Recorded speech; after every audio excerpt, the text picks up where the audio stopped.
Hello everyone. तो कैसे हैं आप लोग? उम्मीद करते हैं बढ़िया हैं। तो मैं पंकज राजपूत, आपका बायोलॉजी एजुकेटर, आपके अपने फेवरेट एक्सपी क्लासेस चैनल पर आपका स्वागत करता हूं, जहां पर आपको बिल्कुल फ्री एजुकेशन प्रोवाइड कराई जाती है ताकि आप अपने जीवन में बहुत कुछ हासिल कर सके, नए नए मुकामों पर पहुंच सके। यही हमारा और हमारे चैनल एक्सपी क्लासेस का मुख्य उद्देश्य है कि आप अपना अच्छा से अच्छा स्कोर पा सके बोर्ड पर, ताकि आपका और आपके घर वालों का नाम रोशन हो सके और थोड़ा बहुत हमारा भी। तो आज का जो हमारा चैप्टर है, आज हम नए चैप्टर में प्रवेश कर चुके हैं, जिस चैप्टर का नाम क्या है, जैव प्रौद्योगिकी एवं इसके उपयोग, biotechnology and its application. Application या यूजर्स, एप्लीकेशन का मतलब भी उपयोग में ही होता। अभी तक हमने जैव प्रौद्योगिकी के जो क्रम थे, जो बायोटेक्नोलॉजी में जो भी प्रोसेस थी और जो भी उसके सिद्धांत थे या प्रिंसिपल थे, उनके बारे में हमने पढ़ लिया। अब हमें पढ़ना है कि जो हमारी जैव प्रौद्योगिकी है या बायोटेक्नोलॉजी है, इसका उपयोग क्या है, हम कैसे इसका उपयोग कर सकते हैं। तो इस चैप्टर में हमें यही पढ़ना है। देखो, बायोटेक्नोलॉजी या जैव प्रौद्योगिकी, इसका उपयोग हम कई तरीके से कर सकते हैं। कृषि के क्षेत्र में भी कर सकते हैं, मेडिसिन के क्षेत्र में भी कर सकते हैं, और अन्य क्षेत्रों में भी हम इसका उपयोग कर सकते हैं। जैसे कि हमारे प्रोसेस्ड फूड होते हैं या जो दही वगैरह खाती हैं, ये सब भी हमारे किस में आते हैं, बायोटेक्नोलॉजी में। आप कहोगे दही तो हमारी मम्मी बनाती घर पर, तो देखो, जो घर पे दही बनता है वो हमारे परंपरागत तरीके से या ट्रेडिशनल तरीके से, लेकिन अगर हम जो बाजार से दही वगैरह खाते हैं तो वो हमारे किसका भाग हो गया, वो हो गया हमारे बायोटेक्नोलॉजी का। अब खेती वगैरह में भी किसका, बायोटेक्नोलॉजी का भर भर के उपयोग होता है। इसी तरीके से दवा वगैरह बनाने में, जैसा कि पिछले चैप्टर में आपने पढ़ा भी था कि इंसुलिन वगैरह बनाना, इंसुलिन भी तो क्या, हमारी एक दवा है। तो बायोटेक्नोलॉजी का जो उपयोग है वो थेराप्यूटिक्स, मतलब ऐसी चीजें जो हमारे शरीर में बन नहीं रही और हम उन्हें बाहर से ले रहे। थेराप्यूटिक्स, किसी रोग का मतलब किसी रोग का परीक्षण करना, डायग्नोसिस करना, इन सब चीजों में भी किसका, बायोटेक्नोलॉजी का बहुत ज्यादा उपयोग होता है। बायोटेक्नोलॉजी तो आप समझ चुके हैं, आपके आसपास जो मैक्सिमम जो काम होते हैं वो बायोटेक्नोलॉजी के थ्रू ही होते हैं। तो बायोटेक्नोलॉजी का बहुत ज्यादा उपयोग हमारे जीवन में। तो भाई बढ़ते हैं हमारे क्या, बायोटेक्नोलॉजी की तरफ। अब इसमें क्या, चैप्टर का नाम नहीं लिखा तो चैप्टर का नाम हम बता दे रहे हैं आपको, या लिखे दिए रहे, जैव प्रौद्योगिकी एवं इसके उपयोग। ठीक है, जैव प्रौद्योगिकी एवं इसके या उसके, इसके उपयोग। ठीक है, बायोटेक्नोलॉजी एंड इट्स एप्लीकेशन, आप अंग्रेजी में भी इसको देख सकते हैं। बाकी एनसीईआरटी बुक है आपको, तो चैप्टर के नाम में तो कुछ रखा नहीं है, चैप्टर का नाम तो आप एनसीईआरटी बुक से भी देख सकते हैं। चैप्टर के अंदर जो है वो ज्यादा आपके लिए जरूरी है। और चैप्टर नंबर हमारा ये कौन सा है, आई थिंक 10वां चैप्टर है हमारा। ठीक है, और लेक्चर नंबर कौन सा है हमारा, ये पहला है। क्या है हमारा लेक्चर नंबर, ये पहला है। अब इसमें हम आगे बढ़ते हैं बायोटेक्नोलॉजी में। तो कृषि में जैव प्रौद्योगिकी का उपयोग। अब देखो, जो हमारी खेतीबाड़ी होती है या एग्रीकल्चर होता है, इसमें जैव प्रौद्योगिकी का जो उपयोग है वो बहुत ज्यादा मात्रा में होता है। ठीक है, पहले क्या था, पहले हरित क्रांति के पहले की हम बात कर रहे हैं। हरित क्रांति के पहले जो हमारे पारंपरिक या पुराने तरीके थे, उससे हम खेती किया करते थे। फिर जनसंख्या बढ़ी तो वो खाने की क्या हो गई, कमी हो गई। फिर इसके बाद हमारे एक विदेशी साइंटिस्ट मान लीजिए, नॉर्मन ई बारलॉग, इन्होंने क्या किया, ग्रीन रेवोल्यूशन या हरित क्रांति लाई। अब हरित क्रांति में हुआ क्या था, इन्होंने जो खेती करने के तरीके थे उन तरीकों को बदला, कि आप मतलब किस हिसाब से आपको कौन सी, किस जगह पर कौन सी फसल लगानी है, कहां पर क्या। तो ये सब चीजें करके उन्होंने जो फसल की पैदावार थी वो 3 गुना बढ़ा दी। वो क्या कर दी, 3 गुना बढ़ा दी। ठीक है, हरित क्रांति आपने और भी पढ़ा होगा अदर सब्जेक्ट में, या और छोटी क्लासों में भी हरित क्रांति के बारे में पढ़ा होगा। उसमें क्या था कि जो हमारी खेती बाड़ी थी, उसकी जो खेती बाड़ी की जो पैदावार थी वो पुराने तरीकों की अपेक्षा अब 3 गुना ज्यादा बढ़ गई थी। लेकिन जनसंख्या इतनी तेजी से बढ़ रही थी कि हरित क्रांति के बावजूद भी क्या हो रही थी, खाने की कमी हो रही थी।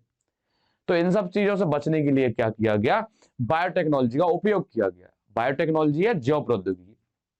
अब इसके अंतर्गत हमारी क्या होती है, 3 चीजें आती हैं। ठीक है, एग्रोकेमिकल बेस्ड एग्रीकल्चर, या क्या हमारे जैव रसायन, या इसमें आपकी हिंदी के अनुसार लिखा कृषि रसायन आधारित कृषि। देखो अभी इनके बारे में हम अभी आपको एक ही चीज बताएंगे। ठीक है, कृषि रसायन आधारित कृषि, या हमारे क्या एग्रोकेमिकल बेस्ड एग्रीकल्चर। दूसरे नंबर पे क्या आती है हमारी ऑर्गेनिक कृषि या हमारी क्या कार्बनिक कृषि, ऑर्गेनिक एग्रीकल्चर, ये वर्ड आपने सुना भी होगा। और इसके बाद आता आनुवांशिकता निर्मित फसल आधारित कृषि। ठीक है, देखो तीनों के बारे में बताते हैं। सबसे पहले नंबर पर जो पॉइंट लिखा है वो पॉइंट क्या कह रहा कि कृषि रसायन आधारित कृषि, मतलब ऐसी खेती बाड़ी जिसमें हम किसका केमिकल्स का यूज करें। केमिकल्स कैसे, जैसे मान लीजिए कोई फसल है उसको कीड़े खा रहे हैं, तो कीड़ों को मारने के लिए हम उस पर दवा छिड़क दें, पेस्टिसाइड या कीटनाशक दवा हमने उस पर छिड़क दी। अगर मान लीजिए कहीं पर पैदावार कम हो रही है तो हम फर्टिलाइजर फर्टिलाइजर या जैव उर्वरक या उर्वरक का उपयोग हम ज्यादा कर दें, खाद वगैरह, यूरिया देखा है आपने, देखा होगा कि खेतों में कितना ज्यादा यूरिया फेंका जाता है।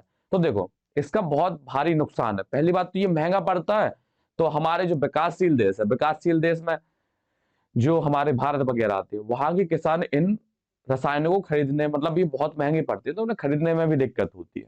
इसके अलावा ये नुकसानदायक भी है। नुकसानदायक कैसे, अब मान लीजिए आपने कोई कीटनाशक डाला, कोई केमिकल डाला, अब वो उस कीट के ऊपर तो नुकसान कर ही रहा, साथ ही साथ आप भी वही फसल खाओगे बाद में तो वो आपको भी नुकसान करेगा। या मान लो वो सॉइल को पॉल्यूटेड करेगा, जिस मिट्टी में वो गिरा है तो उस मिट्टी को भी कैसा करेगा, वो पॉल्यूटेड या प्रदूषित करेगा। मान लो सपोज दैट हमने उस पर केमिकल छिड़का किसी भी खेत पर और बारिश हुई, बारिश होने के बाद खेत से पानी बाहर निकल गया और जाकर के वो नाली तालाब या नदियों वगैरह में पहुंच गया, तो वही केमिकल कहां पहुंच गया, नदियों में पहुंच गया।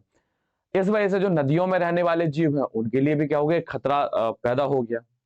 क्यों भाई, रसायन तो जहर है एक हिसाब से, चाहे वो हम ह्यूमन हो चाहे और अदर जीव जंतु हो, सबके लिए नुकसान करे। जब वो उससे कीट मर सकता है तो उससे अदर जीव भी क्या हो सकते हैं, प्रभावित हो सकते हैं। तो ये पहली बात तो ये एक्सपेंसिव थे, ये महंगे थे। इसके अलावा इनके क्या थे, साइड इफेक्ट बहुत ज्यादा थे। ये वातावरण को और साथ ही साथ मनुष्य दोनों को भी क्या कर रहे थे, हानि पहुंचा रहे थे। और इस टाइम पर इसी का ज्यादा से ज्यादा क्या प्रचलन है, इसी का बहुत ज्यादा प्रचलन है इस टाइम पर। अभी जो हमारा टाइम पीरियड चल रहा है, इस टाइम पर आपने देखा होगा कि जो फसलों पर क्या सबसे ज्यादा इसका यूरिया वगैरह खाद या कीटनाशक दवाओं का क्या छिड़काव किया जाता है।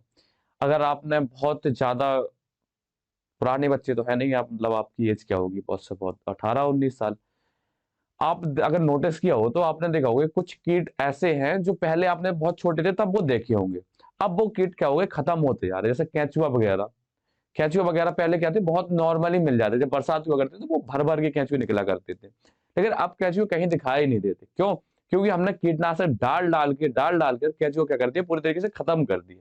तो इनके क्या है, और अदर जीव पर क्या है, बहुत बुरे या साइड इफेक्ट हैं इनके। जैसे मान लीजिए कि पेन किलर हम दवा खाते हैं, हमें कोई दर्द हो रहा है तो हम उसकी दवा खाते हैं, तो दवा खाते हैं तो हमारा दर्द तो सही हो जाता है, लेकिन उसका जो प्रभाव होता है वो हमारे लिवर वगैरह पे, यकृत पे बहुत ज्यादा क्या होता है, प्रभाव, दुष्प्रभाव होता है उसका, समझे। इसलिए छोटे मोटे जो दर्द होते हैं तो उसमें तो आप ऐसा नहीं तुरंत पैरासीटामोल टेबलेट लेके खा रहे हैं, उसके क्या बहुत साइड इफेक्ट या दुष्प्रभाव होते हैं आपके किस पर, यकृत या लिवर पर।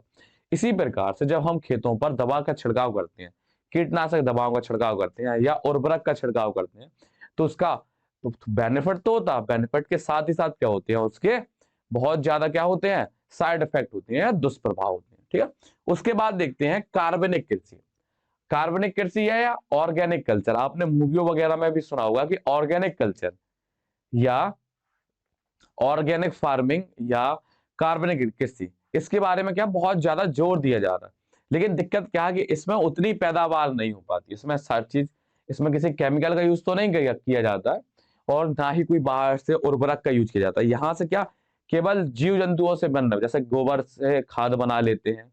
इसमें कुल मिलाकर के बाहर से कोई भी रसायन नहीं डाला जाता है, तो इसके दुष्प्रभाव तो नहीं है, लेकिन इसकी क्या पैदावार थोड़ा कम है।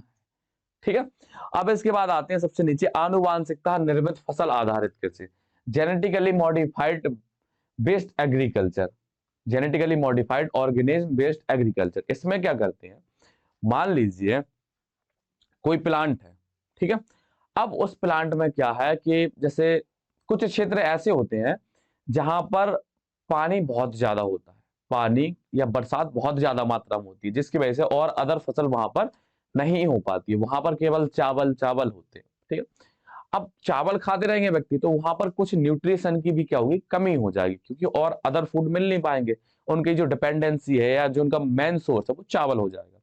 तो इससे बचने के लिए हम क्या करेंगे, चावल की जीन में क्या करेंगे, कुछ चेंजेस करेंगे। देखो जैसे मान लीजिए हमने चावल जो लिया, हमने चावल में क्या किया, ओराइजस सटाइवा एक प्रजाति ली हमने, उसमें क्या किया, उसके जीन में चेंजेस किए। कैसे चेंजेस, ये जीन तो आपको जीन बदलना तो आपको सिखा दिया था हमने पहले। कहाँ सिखा दिया था, हमारे पिछले चैप्टर में।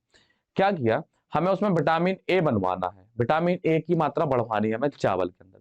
तो हम क्या करेंगे, एक डैफोडिल एक प्रजाति होती है, वो एक फसल ही होती है डैफोडिल, उससे हमने क्या किया, उसके अंदर क्या होता है, बीटा कैरोटीन बहुत ज्यादा मात्रा में बनता है। ठीक है, तो हमने क्या किया, वहां से बीटा कैरोटीन का जीन निकाला। बीटा कैरोटीन क्या होता है, एक हिसाब से अपरिपक्व विटामिन ए होता है, जो लीवर में जाकर के विटामिन ए में कन्वर्ट कर दिया जाता है। ठीक है, बीटा कैरोटीन हम खाते हैं तो हमारा जो लिवर है वो उसको किस में परिवर्तित कर देता है, विटामिन ए में परिवर्तित कर देता है। ठीक है, तो जो डैफोडिल एक प्रजाति होती है उसके अंदर क्या होता है, बीटा कैरोटीन बहुत ज्यादा मात्रा में बनता है। तो बीटा कैरोटीन बनने वाले जीन को हमने डैफोडिल से निकाला। निकालने के बाद हमने उसे चावल के अंदर प्रवेश करा दिया। तो चावल के अंदर भी भाई बीटा कैरोटीन बनने लगेगा। तो जब वो चावल व्यक्ति खाएगा तो उसके साथ ही साथ वो बीटा कैरोटीन भी उसके पास जाएगा। तो बीटा कैरोटीन जब खाएगा तो लिवर उसे बीटा कैरोटीन से विटामिन ए में क्या करेगा, कन्वर्ट या परिवर्तित कर देगा। तो इस वजह से उसकी जो विटामिन ए की जो डेफिशिएंसी थी वो क्या होगी, कम हो जाएगी। तो ये होते हैं हमारे आनुवांशिकता रूपांतरित जीव।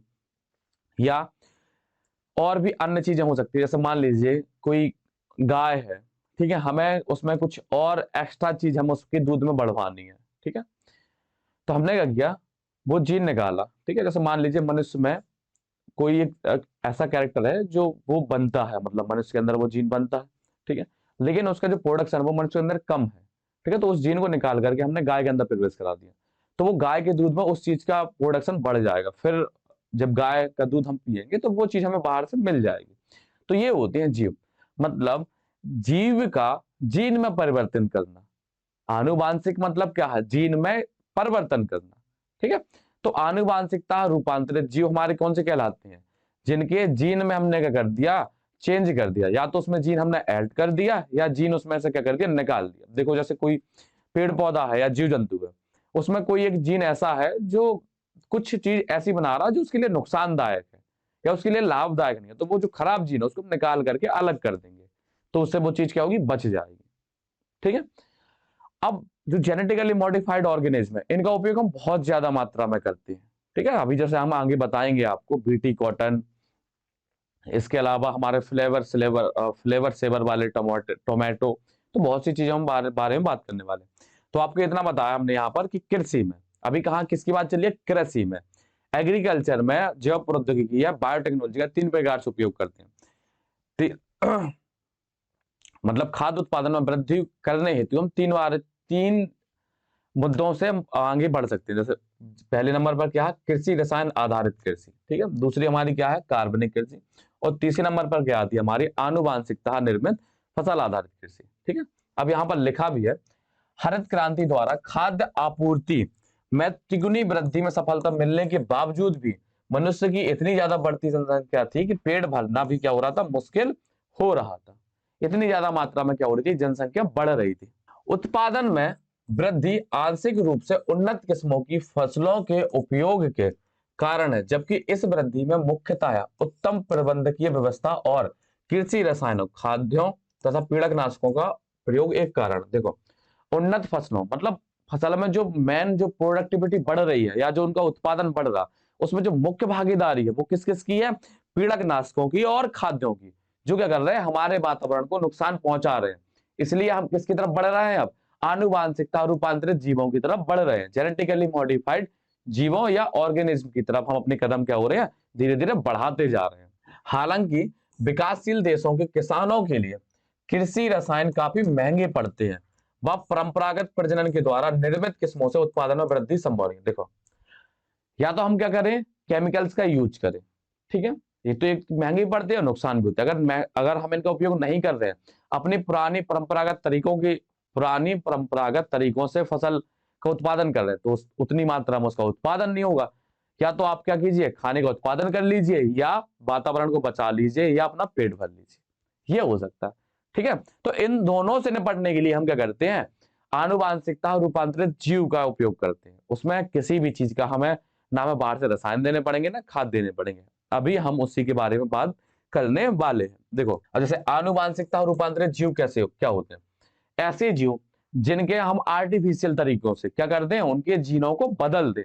हस्त कौशल लिखा है यहाँ पर, हस्त कौशल का मतलब होता है आर्टिफिशियल तरीके से। आर्टिफिशियल तरीके से हम क्या करते हैं, उनके जीनों को करते हैं परिवर्तित करते हैं। अब जेनेटिकली मॉडिफाइड ऑर्गेनिज्म का जो व्यवहार है, स्थानांतरित किए गए जीन की प्रकृति परपोषी पौधों, जंतुओं या जीवाणुओं की प्रकृति व खाद्य जाल पर निर्भर करता है। देखो, हमने क्या किया, जो भी जीव कि ये जीन चेंज किए हैं, तो वो डिपेंड करता है कि हमने जीन कौन सा डाला उस व्यक्ति के अंदर, या वो किस परपोषी के पास रहता है, या कहां पर वो रहता है, या खाद्य श्रृंखला कैसी है, उस पर भी ये करता है, बहुत ज्यादा निर्भर करता है। कौन, हमारा जेनेटिकली मॉडिफाइड ऑर्गेनिज्म। समझे? अब आनुवांशिक रूपांतरित जो हमारा जीव है, वो इन सब चीजों पर क्या करता है, डिपेंड करता है, या इन पर निर्भर करता है। जो हमारे जेनेटिकली मॉडिफाइड पौधों का जो उपयोग है, वो कई प्रकार से लाभदायक है। अब आपको एक एक पॉइंट हम बताते जाएंगे, और आप एक एक पॉइंट इनका बहुत ध्यान से सुनते जाइए। देखो, अगर हम क्या करते हैं, जेनेटिकली मॉडिफाइड पौधों का उपयोग करते हैं, तो जैसे मान लीजिए कोई पौधा है, वो बहुत कमजोर है, ठीक है, तो ओले गिरे, वो पूरी फसल बर्बाद हो गई। तो हमने क्या किया, उनके जीन को चेंज कर दिया, और उनके तने क्या हो गए, मजबूत हो गए। ठीक है, तो अब ओले अगर गिरेंगे, तो वो थोड़े बहुत ओले से क्या होगी, वो फसल बर्बाद नहीं होगी। ये हो गया।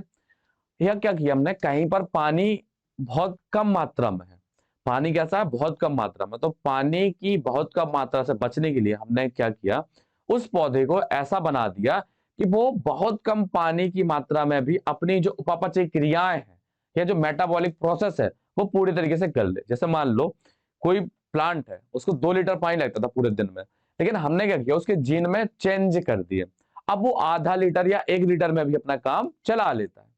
समझे आप? तो जहां पर पानी की कमी होती है, वहां पर भी फसलें आराम से हो जाएंगी। तीसरे नंबर पर आते हैं, जैसे मान लीजिए कोई पौधा था, उसे बहुत जल्दी जल्दी बीमारियां हो जाती हैं, तो हमने क्या किया, बाहर से उसके अंदर ऐसा जीन प्रवेश करा दिया जिसकी वजह से उसके अंदर क्या हो, जल्दी बीमारी ना हो, या जल्दी रोग ना हो उन्हें। ठीक है, तो बहुत सी ऐसी चीजें होती हैं जिससे हम क्या करते हैं, इनके जीन को चेंजेस करके पौधे को बहुत सक्षम बना सकते हैं, जो हर एक परिस्थिति में लड़ने लायक बन जाए। समझे? जैसे कि इसमें बताया भी गया, ठंड से बचाने के लिए, सूखा से बचाने के लिए लवण और ताप। ठीक है, लवण मतलब जानते हैं आप, सॉल्ट वगैरह, कहीं कहीं पर क्या होता है, बहुत ज्यादा सॉल्ट होता है, लेकिन वो प्लांट वहां सर्वाइव नहीं कर सकता, तो हमने जीन चेंज कर दिए कि वो उतने सॉल्ट में भी, या उसको बहुत ज्यादा सॉल्ट चाहिए है, लेकिन जो जिस जगह पर वो उग रहा है, वहां पर सॉल्ट की कमी है, फिर हमने जीन चेंज कर दिया कि वो कम सॉल्ट में भी अपना जीवन व्यतीत कर सके। इसके बाद देखते हैं रासायनिक कीटनाशकों पर कम निर्भरता। देखो, अब ये पॉइंट हम बता भी चुके थे, हम कुछ ऐसी फसलें बनाएं या उनमें ऐसे जीन चेंज कर दें जिसकी वजह से क्या हो जाए, हमें पेस्टिसाइड या कीटनाशकों का ज्यादा उपयोग ना करना पड़े। अभी इसमें आगे हमें कीटनाशकों का ज्यादा उपयोग ना करना पड़े, इसके लिए और तरकीब भी है, जैसे BT cotton, BT brinjal, BT tomato, तो बहुत सारी चीजों के बारे में भी बताना। वैसे बात तो हम केवल बीटी कॉटन की ही करेंगे, लेकिन और अदर चीजों के बारे में भी आपको बता देंगे। एक बता देंगे प्रोसेस, तो आप समझ जाओगे कैसे होती है। अब इसके बाद लिखा है, कटाई पश्चात होने वाले नुकसानों को कम करने में सहायक। देखो क्या होता, मान लीजिए कोई एक किसान है, वो शहर से बहुत दूर रहता है, ठीक है, और उसने क्या किया, टमाटर की फसल लगाई है। क्या लगाई है? टमाटर की फसल। अब टमाटर जब पकेंगे तभी तो वो तोड़ करके बाजार लाएगा। क्या किया उसने, टमाटर तोड़े, अब वो बाजार ले जा रहा, तो सपोज दैट कुछ दिक्कत होगी, वो समय पर नहीं पहुंच पाए, तो वो टमाटर क्या होंगे, पूरे सड़ जाएंगे या पूरे खराब हो जाएंगे। तो हम क्या करेंगे, उन टमाटर में या टमाटर के पौधों में क्या करेंगे, जीन को चेंजेस कर देंगे। जरूरी नहीं हम टमाटर की बात करें, और कई फल वगैरह होते हैं या कई और सब्जियां होती हैं, जो क्या होती है, तोड़ने के तुरंत बाद क्या होती है, वो 1-2 दिन में सड़ना शुरू हो जाती है, क्योंकि वो इतनी तेजी से पकती हैं। तो इनसे बचने के लिए हम क्या करते हैं, उनके जीन में कुछ चेंजेस कर देते हैं, जिसकी वजह से वो टमाटर क्या होते हैं, जल्दी खराब नहीं होते। आपने भी देखा होगा कि आपकी मम्मी और जब बाजार जाती है, तो वो टमाटर को दबा दबा करके देखती है कि कोई क्या बहुत पिचपिचा सा टमाटर तो नहीं है कि घर जाते ही वो क्या हो जाए, खराब हो जाए। तो वो टाइट टमाटर रखते हैं। टाइट टमाटर इसलिए रखते हैं कि वो 1-2 दिन और चल जाएंगे। इसी प्रकार से हमने क्या किए थे, फ्लेवर सेवर टमाटर तैयार किए गए थे, जिनकी क्या थी, वैलिडिटी ज्यादा हो गई थी, मतलब उनको तोड़ने के बाद वो 1-2 दिन में नहीं, वो हफ्तों तक क्या कर सकते थे, बिना सड़े रह सकते थे। तो ऐसा नहीं है केवल टमाटर की बात की है, ऐसी कई फसलें होती हैं जिनको हम क्या कर सकते हैं, तोड़ने के बाद वो जल्दी खराब हो जाती है, लेकिन जब उनके जीन चेंज कर दिए तो उनकी जो पकने की जो प्रवृत्ति थी वो क्या हो जाती थी, स्लो हो जाती थी, जिससे हम उनको ज्यादा दिनों तक स्टोर कर सकते थे। अब इसके बाद लिखा है पौधों द्वारा खनिज उपयोग क्षमता में वृद्धि। देखो क्या होता, इस वाले पॉइंट को समझो। अब देखो जो किसान वर्ग के बच्चे होंगे उनको पता भी होगी, आपने नोटिस किया होगा कि कभी भी जैसे मान लीजिए इस साल उस खेत में हमने मटर लगाया, तो अगली साल फिर से उसी खेत में मटर नहीं लगाते, क्योंकि हर एक फसल की जो खनिज या मिनरल्स को एब्जॉर्ब करने की क्षमता क्या होती है, अलग अलग होती है, और हर एक प्लांट की अपनी अपनी एक पसंद होती है। जैसे तुम्हें कढ़ाई पनीर पसंद है, तुम्हारे छोटे भाई को शाही पनीर पसंद है, तो जितने प्रकार की क्या होंगे लोग होंगे उनकी अपनी अपनी पसंद होगी। इसी प्रकार से जितने प्रकार के क्या होंगी फसलें होंगी, उनके मिनरल्स या खनिज लेने की जो अपनी पसंद होगी वो अलग अलग होगी। ठीक है, अगर हम लगातार उसी फसल को वहीं उसी खेत पर लगाते रहेंगे तो वहां पर किसी एक खनिज की क्या होगी, डेफिशिएंसी या कमी हो जाएगी। इसलिए हम क्या करते हैं, फसल को बदलते रहते हैं। तो इन सब चीजों से बचने के लिए भी हम क्या कर सकते हैं, हमने पौधों में ऐसे चेंजेस किए कि वो कम खनिज उपयोग करके भी अपना जीवन का गुजारा कर सकें, या मान लीजिए हर प्रकार के खनिजों पर उनकी निर्भरता बढ़ा दे। अब इसके बाद देखते हैं खाद्य पदार्थों की पोषणिक स्तर में वृद्धि। जैसे मान लीजिए कोई फसल है, उसमें विटामिन ए नहीं है हमें, और ये चीज हमें पहले ही बता चुकी है, और हमें विटामिन ए की जरूरत है, तो हमने क्या किया, हमने उस पौधे में जीन को चेंज कर दिया, जिससे क्या होगा, जिस चीज की हमें कमी थी वो बनने लगी। जैसे कि हमारे चावल हमने क्या कर दिया था, बीटा कैरोटीन का जीन डाल दिया था, तो उसके अंदर बीटा कैरोटीन बनने लगा। अब जब वो चावल हम खाएंगे तो क्या होगा, हमारे अंदर वो जाएगा भाई बीटा कैरोटीन, और उस बीटा कैरोटीन को हमारा लिवर विटामिन ए में क्या करेगा, परिवर्तित कर देगा। इतना क्लियर है? यहां तक कोई भी दिक्कत है आपको? कोई भी दिक्कत है तो आप बता सकते हैं। और इन्हीं को जिनमें विटामिन ए बनता है, उन्हीं को हमने क्या बोला था, गोल्डन राइस। अब गोल्डन राइस इसलिए बोला था क्योंकि इसके जो चावल थे या चावल के जो दाने थे या ग्रेन थे, वो कैसे हो गए थे, गोल्डन कलर के हो गए थे। देखो जीन चेंज करने का ऐसा नहीं है मतलब कि हमने जीन चेंज कर दिया तो पूरा पौधा ही बदल जाए, हमारा मेन रिजल्ट बदलता है। ठीक है, अब जैसे जो चावल था वो नॉर्मली सभी चावल के पेड़ों की तरह उगेगा, ठीक है, हर चीज उसकी जो बाहर का छिकला होगा वो हर चीज सब सेम होगी, लेकिन बस बदल क्या जाएगा, उसका जो बीज का दाना है वो बदल जाएगा, उसमें न्यूट्रिशन भी बदल जाएंगे। इसी वजह से जो उसके चावल के दाने थे या ग्रेन थे वो कैसे थे, गोल्डन कलर के थे, इसी वजह से उनको क्या नाम दे दिया था, गोल्डन राइस उनको नाम दे दिया गया था। ठीक है, देखो यहाँ पर ये हमारे क्या है, सादा चावल है, ठीक है, और ये हमारे क्या है, गोल्डन राइस। इनमें क्या विटामिन ए क्या है, इन वालों में, इनमें हमारा क्या है, विटामिन ए है, और ये हमारे क्या है, नॉर्मल चावल है। यहां तो कोई भी दिक्कत है? कोई भी दिक्कत वैसे नहीं होनी चाहिए। अब कृषि में जैव प्रौद्योगिकी का उपयोग, देखो भाई यहां पर आपको क्या बताना है, यहां पर आपको देखो ये शब्द आपने सुना होगा, बीटी कॉटन या स्कूल वगैरह में कहीं पढ़ा होगा, ये शब्द सुना होगा आपने। ठीक है, अब इसमें होता क्या, तो ये पूरी प्रोसेस आपको हमें यहां पर बतानी है। तो क्या करते हैं, पेज लेते हैं भाई। पेज लेने के लिए तो कहीं स्टेशनरी की बुक पर नहीं, स्टेशनरी शॉप पर नहीं जाना पड़ेगा, यहीं पर हमें पेज क्या होगा, ऐड कर लेंगे। ठीक है, क्या होता है देखो, यहां पर एक हम बैक्टीरिया की सहायता लेने वाले हैं, बैसिलस थूरन जीएन, ये हमारा क्या होता है कि जीवाणु होता है। क्या होता है, जीवाणु। ठीक है, ये बैक्टीरिया होते हैं, इनकी कुछ स्पीसीज ऐसी होती हैं जिनके अंदर एक विशेष प्रकार की क्या होती है, प्रोटीन बनती है। इनके अंदर एक विशेष प्रकार का जीन होता है जो क्या करता है, एक विशेष प्रकार की प्रोटीन बनाता है। ठीक है, जैसे हम क्या बोलते हैं, क्राइजीन बोलते हैं। अब क्राइजीन है तो क्राई प्रोटीन बनाएगा। ठीक है, तो उसका उपयोग होता क्या है, ये जब वृद्धि करते हैं तो अपनी वृद्धि के दौरान क्या करते हैं, विशिष्ट प्रकार की करते हैं, प्रोटीन बनाते हैं। उस प्रोटीन को इन्होंने क्या नाम दे दिया, क्या नाम दे दिया भाई, उनको इन्होंने नाम दे दिया क्राई प्रोटीन। क्या नाम दे दिया, क्राई। वो रोने वाला होता है ना, क्राई, वही वाला क्राई प्रोटीन। अब इसमें रोता कौन है, इसमें रोएंगे हमारे कीटनाशक, वो सॉरी कीट रोएंगे, ठीक है, जो इनको खाएंगे। तो क्या होता है, ये बैसिलस thuringiensis है। ठीक है, ये क्या बनाता है, क्राई प्रोटीन बनाता है। ठीक है, क्राई प्रोटीन क्या बनाता है, एक टॉक्सिन बनाता है या एक जीव विष बनाता है, जो कैसा होता, इनएक्टिव फॉर्म में होता, असक्रिय रूप में होता है। ये क्या, जो क्राई प्रोटीन है ये क्या बनाएगा, एक टॉक्सिन बनाएगा। क्या बनाएगा, या एक प्रकार से आप मान सकते हैं जो हमारी प्रोटीन होती है यही क्या होती है, टॉक्सिन की तरह काम करती है। या हम लिखे दे रहे हैं ये क्या होती है, एक टॉक्सिन या जीव विष की तरह काम करती है। किसकी तरह काम करती है, जीव, अरे भाई किसकी तरह काम करती है, ये जीव विष की तरह काम करती है। ठीक है, अब ये जीव के लिए जहर का काम करने वाली है। ठीक है, ये होती कैसे, ये रवेदार पाउडर के फॉर्म में होती है। ठीक है, क्या होता है देखो, जब जीव क्या करता है, ये देखो अभी किस फॉर्म में है, ये हमारी कैसी इनएक्टिव फॉर्म में है। कैसी अवस्था में है, इनएक्टिव, असक्रिय रूप में क्या है, ये है इनएक्टिव फॉर्म में, ये हमारी है। किसमें है, हमारी असक्रिय रूप में है। कौन सी, टॉक्सिन या जीव विष। ठीक है, तो ये एक्टिव कब होती है, ये एक्टिव होती है जब इसको कैसा मिलता है, क्षारीय माध्यम मिलता है या अल्कलाइन पीएच मिलता है, तब ये उस माध्यम में क्या होती है, एक्टिव हो जाती है। ठीक है, तो क्या हुआ, हमारे इंसेक्ट ने या कीट ने क्या किया,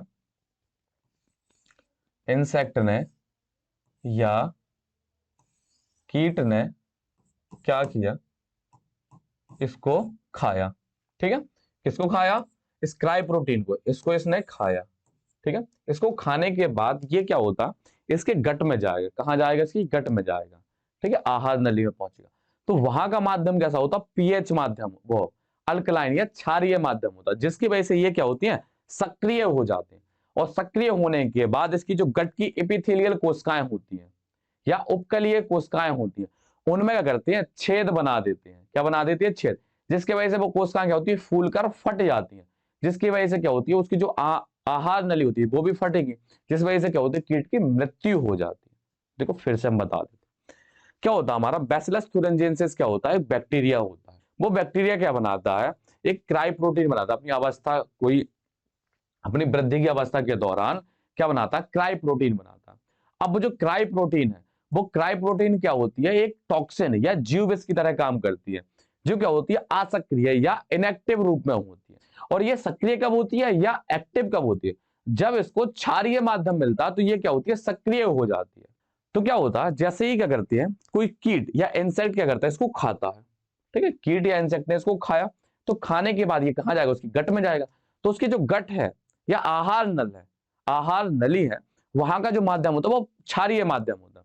क्षारीय माध्यम मिलने की वजह से क्या हो जाता है, ये सक्रिय हो जाता है। क्या हो जाता है, ये सक्रिय हो जाता है। जब ये सक्रिय हो जाएगा तो ये क्या करता है, उपकलीय, जो उसकी गट की उपकलीय या एपिथेलियम सेल होती है, उनमें छेद बनाना शुरू कर देते हैं। उनमें छेद बनना शुरू हो जाएंगे तो वो उसकी जो कोशिकाएं होंगी फूलेंगी, और फूलने के बाद वो फट जाएंगे। फटने के बाद इस वजह से क्या होती है, वो कीट जो होता है या कीट, हाँ कीट होता है, उसकी क्या होती है, मृत्यु हो जाती है। ये क्या हो जाएगा हमारा, ये जो कीट है ये क्या होगा, मर जाएगा। ये क्या होगा, मर जाएगा।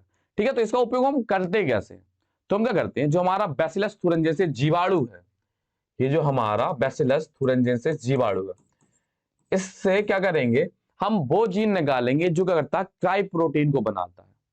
जो क्राई प्रोटीन को बनाता, उस जीन को हमने निकाला, और निकालने के बाद क्या करेंगे, हम पौधे के अंदर प्रवेश करा देंगे। तो यही जीन हमारा पौधा बनाने लगेगा।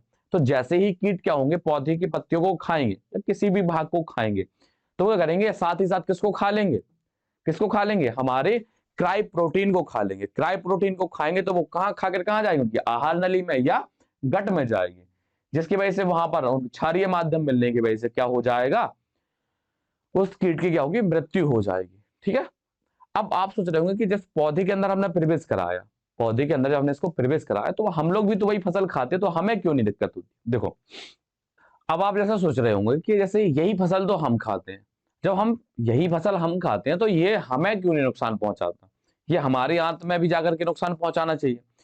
तो आपको बता दें कि देखो, पहली बात तो क्या होता है, हमारे मुंह का पहले एसिड होता है, मुंह में भी हमारा एसिड होता है 6.8। अगर यहां से भी ये बच जाए तो स्टोमक में जो पीएच होता है वो 1.6 होता है। इसमें तो आपकी हड्डी गल जाए, इतना बुरा एसिड होता है ये। तो ये जब ये वहां पर पहुंचता है, हमारा कौन सी एंजाइम या प्रोटीन जब पहुंचती है, तो वो क्या होती है, नष्ट हो जाती है, जिसका हमारे पर कोई प्रभाव नहीं दिखता है। ठीक है, लेकिन जो हमारे कीट होते हैं उसमें ऐसी कुछ व्यवस्था नहीं होती है। जब वो खाता है तो उसकी आंत में जाएगा, आंत में से मिलेगा क्षारीय माध्यम। हमारी आंत में भी क्षारीय माध्यम होता है, लेकिन उसके पहले ही क्या होता है, जो प्रोटीन होती है वो पूरी तरीके से क्या होती है, नष्ट हो जाती है, जिसका प्रभाव हमारी आंत में नहीं हो पाता है। इसका प्रभाव कहाँ होता है? केवल कीट में। इसलिए क्या करते हैं हम, बैसिलस thuringiensis जो जीवाणु है, इससे क्या करेंगे, जो क्राई प्रोटीन बनाने वाला जीन है इसको निकालेंगे और पौधों में क्या करते हैं, प्रवेश करा देते हैं। हमारे में क्या बीटी कॉटन के बारे में बताया गया। किसके बारे में बताया गया? BT cotton. कपास की खेती में करते थे, क्या होती थी हमारी, मुकुल छिद्र करके एक क्या थी, हमारा कीट था। देखो आपको दिखा दें, हम इमेज शायद लाए हैं आपके लिए। देखो देखो, ये इंसेक्ट है, मुकुल कृमि बोलते हैं। क्या होता है हमारे, ये इंसेक्ट है मुकुल कृमि। ये क्या करता है, आपने कपास की खेती तो देखी होगी, अगर नहीं देखी तो इमेज देख लीजिए, आपको दिखा दे रहा है। देखो ये कपास का पौधा होता है, इसमें यहाँ पर ये आपको बॉल दिख रही है, ये कॉटन बॉल। इसी के अंदर क्या होता है हमारे, ये कॉटन होता है। ये कीट क्या करता है, इसी के अंदर इसको खा जाएगा। जब वो इसी को खा जाएगा तो फिर कपास होगा नहीं। और जो किसान होते हैं उनकी जो मेन प्रोडक्ट है वो यही कपास है, उनने यही खा लिया तो फिर उनके लिए बचा क्या, कपास मिल नहीं पाएगा। देखो इसके अंदर ये घुस के उसमें क्या करते हैं, छेद बना देते हैं, तो इनके जो भी फल होते हैं उनको खा जाती है, छेद करके इनके अंदर घुस करके उनको खत्म कर देते हैं। तो इनसे बचने के लिए हमने क्या किया था कि जो कपास के पौधे थे उसके अंदर क्या करा दिया, बैसिलस thuringiensis से क्राई प्रोटीन बनाने वाला जीन निकाला और इसके अंदर प्रवेश करा दिया। इसके अंदर प्रवेश करा दिया तो जैसे ही मुकुल कृमि ने क्या किया, इसको खाया, ये खाया तो ये उसकी कहां पहुंचा, सीधा उसकी आंत में पहुंचे।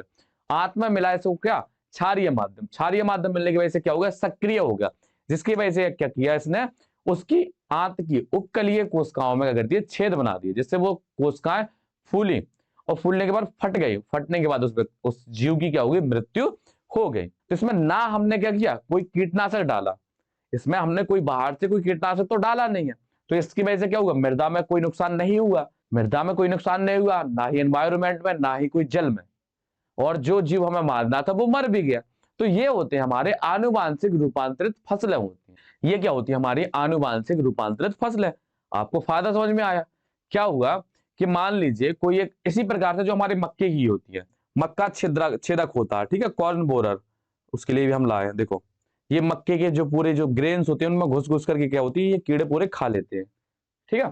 तो इन सब से बचने के लिए क्या किया हमने, इनके अंदर बीटी जीन या बीटी बैसिलस thuringiensis जीवाणु का जीन निकाला। कौन सा जीन, जो क्राई प्रोटीन बनाता था, उसको प्रवेश करा दिया, ठीक है?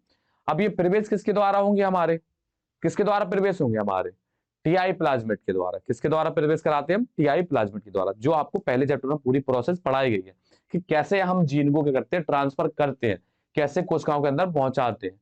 ये सब आप पढ़ चुके, बस आपको इस चैप्टर में उपयोग पढ़ने हैं इनके। तो आया समझ में आपको कि बीटी कॉटन या जैव प्रौद्योगिकी में इनका उपयोग कैसे करते हैं। देखो कृषि में जैव प्रौद्योगिकी के उपयोग पीड़क प्रतिरोधी फसलों का निर्माण है, जो पीड़क नाशकों की मात्रा को कम प्रयोग में लाती है। देखो हमने क्या किया, बायोटेक्नोलॉजी के थ्रू ऐसे पौधे बनाए जो क्या हो गए, कीटों से खुद लड़ने में क्या हो गए, सक्षम हो गए, ठीक है। जैसे मान लो, अब एक बात बताया, जैसे मान लीजिए कोई एक कीट आया, ठीक है, उसके पीछे पीछे और कीट आ रहे थे, उसने पहले वाले कीट ने वो पेड़ खाया, ठीक, खाने के बाद वो मर गया, तो पीछे वाले तुरंत बता रहे, भाई इसको नहीं खाना, खाओगे तो मर जाओगे, चलो वापस चलो। वो पेड़ छोड़ करके भाग जाएंगे, खाएंगे तो मरेंगे, नहीं तो इससे अच्छा क्या हो गया, छोड़ करके भाग जाएंगे। तो उसमें फायदा हो गया ना हमारा, खाओ तो मरो, ना खाओ तो भागो, बस यही होना था वहां पर, और वो यही हुआ, ठीक है। बीटी का मतलब होता है बैसिलस thuringiensis। बीटी एक प्रकार का जीव बेस है, जो एक जीवाणु जैसे बैसिलस thuringiensis से क्या करते हैं, प्राप्त करते हैं, इसलिए इसको शॉर्टकट में क्या बोल दिया हमने, बीटी बोल दिया, ठीक है, से निर्मित होता है। बीटी जीव बेस जीन जीवाणु से क्लोनीकृत होकर पौधे में अभिव्यक्त होकर कीटों के प्रति प्रतिरोधकता पैदा करता है, जिससे कीटनाशकों के उपयोग की आवश्यकता नहीं होती है। हम कोई भी इंसेक्टिसाइड या पेस्टिसाइड का उपयोग नहीं करते हैं, किस वजह से, हमने बीटी का उपयोग कर लिया। अब बीटी का उपयोग करके हमने कई ऐसी फसलें तैयार की, बीटी कपास, बीटी मक्का, बीटी टमाटर, आलू, सोयाबीन, ये सब भी हमने क्या किए हैं, हमारे किसके, बैसिलस thuringiensis का जीन प्रवेश कराकर इस प्रकार की फसलें तैयार कर ली है। हमारे एनसीईआरटी में केवल बीटी कॉटन का जिक्र था तो आपको बता दिया, ठीक है। ये जाता कहाँ है, ये कहाँ जाता है, इसकी आंत में जाता है। ये जो इसकी मान लीजिए ये आंत है, ठीक है, इसने ये खाया, ये खाने के बाद इसकी आंत में गया, आंत में जाने के बाद इसकी जो कोशिकाएं होती हैं, इन कोशिकाओं को करेगा, ये इनके अंदर इनको छेद कर देगा, और छेद करने के बाद ये फट जाएंगे, और जब इसकी आंत ही फट जाएगी तो ये जो जीव है ये भी मर जाएगा, समझे आप। तो इस वजह से बिना किसी हमने देखो ये है पहले जो बैगन होते थे वो ऐसे होते थे, इनमें इनके अंदर क्या होती है, कीड़े घुस जाते थे, वो अंदर से खराब कर देते थे। फिर हमने क्या किया, बीटी का यूज किया, फिर हमारे बैगन ऐसे हो गए। अब बीटी का पास के बारे में बताया गया, तो बीटी का पास के बारे में हम बता दे रहे हैं, ठीक है। बैसिलस thuringiensis की कुछ नस्लें, देखो बैसिलस thuringiensis की सभी नस्लें नहीं, कुछ नस्लें ऐसी प्रोटीन बनाती थी जो विशिष्ट कीटों, ऐसा नहीं कि अब हर प्रकार की कीटों पर ही डाल दें, ठीक है, कोई भी इंसेक्ट उसी पर हमने बैसिलस thuringiensis डाल दिया वो मर जाएगा, नहीं, कुछ विशिष्ट प्रकार, देखो आपको शुरुआत में हमने बताया भी था कि हम बीटी का बैसिलस thuringiensis का छिड़काव करते थे, क्या करते थे, छिड़काव करते थे, जब इंसेक्ट उनको खाएगा तो वो मर जाता था, ठीक है। अब हम यहाँ पर छिड़काव नहीं कर रहे, हमने वो पौधा ही क्या कर दिया, बीटी जीन बनाने वाला बना दिया। वहां पर हम क्या कर रहे थे, बैसिलस thuringiensis के स्पोरों का छिड़काव करते थे, क्या करते थे, स्पोर का छिड़काव करते थे। लेकिन अब छिड़काव नहीं कर रहे, अब जो हमारा पौधा वो खुद से ही क्या बना रहा, बीटी जीन या बैसिलस बीटी प्रोटीन बना रहा। अब ये किस किस कीटों पर काम करता है, ये विशिष्ट कीटों पर काम करता है, जैसे लिथिडोप्टेरॉन, ठीक है, लिथिडोप्टेरॉन लिखा बेटा, ये सन्नी लिखा है, रा बना है ये, ठीक है। ये क्या करता था, तंबाकू की कलिका कीड़ा बोला जाता है इसको, सैनिक कीड़ा बोला जाता था, ये इस पर काम करता था। उसके बाद क्या था हमारा, कोलियोप्टेरॉन, ये भृंग होता है, इस पर काम करता। और डिप्टेरॉन, मक्खी और मच्छर वगैरह, इनको भी मारने में क्या होता है, ये सहायक होता है। बैसिलस thuringiensis अपनी वृद्धि की विशेष अवस्था में कुछ प्रोटीन रवा का क्या करता, निर्माण करती है। इन रबों में विषाक्त कीटनाशक प्रोटीन होती है, क्या होती है, विषाक्त कीटनाशक प्रोटीन होती है। वास्तव में बीटी जीवविष प्रोटीन प्राक-जीवविष होती है। प्राक-जीवविष कैसी होती है, निष्क्रिय रूप में होती है, कैसी होती है, हमारे निष्क्रिय रूप में होती है, ठीक है। ज्यों ही कीट क्या करता है, इस निष्क्रिय जीवविष को खाता है, इसके रबे, रबे लिखा, ये खे नहीं लिखा, रबे मतलब वो क्रिस्टल रूप में, कैसे, दाने के रूप में, इसके रबे आंत में क्षारीय पीएच के कारण घुलनशील होकर सक्रिय रूप में परिवर्तित हो जाते हैं। कैसे हो जाते हैं, सक्रिय रूप में क्या होते हैं, परिवर्तित हो जाते हैं। क्या हो जाते हैं, सक्रिय रूप में क्या होते हैं, परिवर्तित हो जाते हैं। सक्रिय जीवविष मध्य आंत के उपकलीय कोशिकाओं की सतह से बंधकर उसमें छिद्रों का निर्माण करते हैं, जिस कारण से कोशिकाएं फूलकर फट जाती हैं और परिणाम स्वरूप कीट की क्या होती है, मृत्यु हो जाती है। विशिष्ट बीटी जीवविष जीन्स बैसिलस thuringiensis से पृथक कर कई फसलों जैसे कपास में समाविष्ट किया जा चुका है। जीन्स का चुनाव फसल व निर्धारित कीट पर निर्भर करता है। देखो ऐसा नहीं है कि जो हमने जीन निकाले हैं वो किसी भी फसल में प्रवेश करा दिए, या मान लो उसको वो कीट बीमार ही नहीं करता, तो क्या मतलब इतनी मेहनत करने का। इसलिए हम क्या करते हैं, वो कीट इंसेक्ट देखते हैं कि क्या वो इंसेक्ट जो है वो उसको खाने से मर सकता है, या वो जो पौधा है उसको, ये हम ये बोल रहे हैं कि हम पौधे और जीन को करते हैं देख करके करते हैं, पौधे और कीट को देख करके ही जीन का प्रवेश कराते हैं। जैसे मान लीजिए हमने जिस पौधे के अंदर जीन को प्रवेश कराया, तो क्या उस पौधे को वो कीट इन्फेक्ट करता है या उसको संक्रमित करता है, अगर करेगा तो वो फायदेमंद है, नहीं करेगा तो नहीं है भाई। तो इसलिए हम क्या करते हैं, पौधे और कीट जिसको रोग करता है दोनों के बारे में देख लेते हैं, तभी हम उसके अंदर प्रवेश कराते हैं, ऐसा नहीं कि सभी के अंदर प्रवेश करा दिया। बीटी जीवविष कीट समूह विशिष्टता पर निर्भर करते हैं। जीवविष जिस जीन द्वारा कूटबद्ध होते हैं उसे क्या बोलते हैं, क्राई कहते हैं। जो हमारे जीवविष जीन्स होते हैं जिसके द्वारा क्या होते हैं, कूटबद्ध होते हैं उसे क्या बोलते हैं, क्राई कहते हैं। क्या बोलते हैं, क्राई। ये क्या है, कई प्रकार के होते हैं, उदाहरण स्वरूप क्राई फर्स्ट एसी व क्राई 2AB, ये क्या करते हैं, मुकुल कृमि। ये क्या होते हैं, मुकुल कृमि। जो हमारे मक्का है ना, मक्का में जो छेद हो रहे थे, क्या हो रहे थे, मक्का में जो छेद हो रहे थे, उसके लिए हमारी दो क्राई प्रोटीन जिम्मेदार होती हैं, क्राई 2AB और क्राई फर्स्ट AC। और जो हमारी क्राई फर्स्ट AB होती है, ये मक्का छेदक को क्या करती है, नियंत्रित करती है। तो ये आपको पता होना चाहिए, ठीक है। इनमें आप एक एक नंबर के क्वेश्चन ही आपसे पूछे जा सकते हैं, तो इसमें आप इंपोर्टेंट का सिंबल लगा लीजिए, ठीक है। पूछा जा सकता है आपसे कि क्राई फर्स्ट AC व क्राई 2AB ये मुकुल कृमि को नियंत्रित करता है या मक्का छेदक को नियंत्रित करता है, या कोई और अन्य नाम भी लिख देंगे। इसी प्रकार से क्राई फर्स्ट AB मक्का छेदक को नियंत्रित करती है या मुकुल कृमि की, या कोई और अन्य नाम लिख दिए जाएंगे, ठीक है। तो ये आप इतना कर सकते हैं, ये आपको इमेज पहले ही दिखा चुके हैं। और लो भाई, तो ये हमारा क्या होता, लेक्चर चैप्टर नहीं, लेक्चर क्या होता, कंप्लीट होता, ठीक है। ये चैप्टर बहुत ज्यादा बड़ा नहीं है, मैक्सिमम 2 लेक्चर और लगेंगे, ये चैप्टर क्या होगा, कंप्लीट हो जाएगा। तो आज के चैप्टर में आपने क्या क्या पढ़ा, बीटी कॉटन, जो हमारा क्या था बड़ा और अच्छा टॉपिक है, वो हमारा क्या था, बीटी। क्या था, बैसिलस थुरिंजिएंसिस के बारे में, वो आपने पढ़ लिया। इसके अलावा हमारे आनुवांशिक रूपांतरित जीव क्या होते हैं, वो पढ़ लिया आपने। या जैव प्रौद्योगिकी का फसल में किस प्रकार से हम उपयोग कर सकते हैं, तो वो आपने 5 पॉइंट पढ़ लिए। वो 5 पॉइंट आपको याद होने चाहिए, ठीक है, वो पूछे जा सकते हैं। तो ये चैप्टर हमारा क्या होता है यहाँ पर कंप्लीट, सॉरी चैप्टर बोल रहे हैं बार बार, ये लेक्चर हमारा क्या होता है यहाँ पर कंप्लीट होता है। क्या होता है यहाँ पर कंप्लीट होता है। और मिलेंगे हम क्या करेंगे अपने नए लेक्चर में, ठीक है। तब तक के लिए बेटा आपके लिए थैंक यू, ठीक है, पढ़ते रहिए और मस्त रहिए। मिलते हैं अपने नए लेक्चर में, तब तक के लिए बेटा थैंक यू।